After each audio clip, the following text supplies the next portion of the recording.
Сәлем құрметті достар, сіздермен Әсемнұр. Бүгін сіздермен әріптерді тез жаттаудың 5 жолымен бөлісетін боламын. Видеоны соңына дейін қарауға кеңес беремін. Балалардың әріптермен танысуы ең маңызды кезеңдердің бірі. Санаға әріптерді сіңіруде әліппенің көмегі былай тұрсын, сіз де өз еңбегіңізді сіңіруіңіз қажет. Мұнда тұрған ешқандай қиындық жоқ. Бар болғаны қиялыңызды қосып, уақыт табыңыз. Аз үйде жүріп ақ сауат ашу сабағын өткізе аласыз. Олай болса, мына кеңестерге құлақ асыңыз. Аз үйде тамақ әзірлеп жүріп, үстел үстіне шамалы ұн сеуіп қойыңыз. Әріптерді сол ұнның бетіне жазсын. Өзіңіз қадағалаңыз.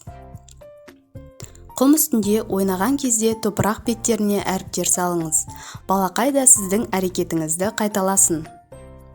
Әріп пішінді печеньелер пісіру. Қазіргі таңда әріп пішінді печеньелерді сатып алуға болады. Дегенмен сол тәттілерді өзіңіз балақаймен бірге отырып пісіріп көріңізші. Құрастырғыштардан әріптер құрастыру. Балалар құрастырғыштардан үй, көлік, мұнаралар құрастырғанды жақсы көреді. Осы жолы әріп құрастырып көрсін. Әріптерді көрінетін жерлерге қою. Әріптерді жұмсақ жастықтан әдемілеп жасап алыңыз. Балаңыздың есінде әріптер тез жатталатын болады. Қолыңызға түскен заттардан әріптер жасау. Әріптерді тек параққа жазу заңдылық емес.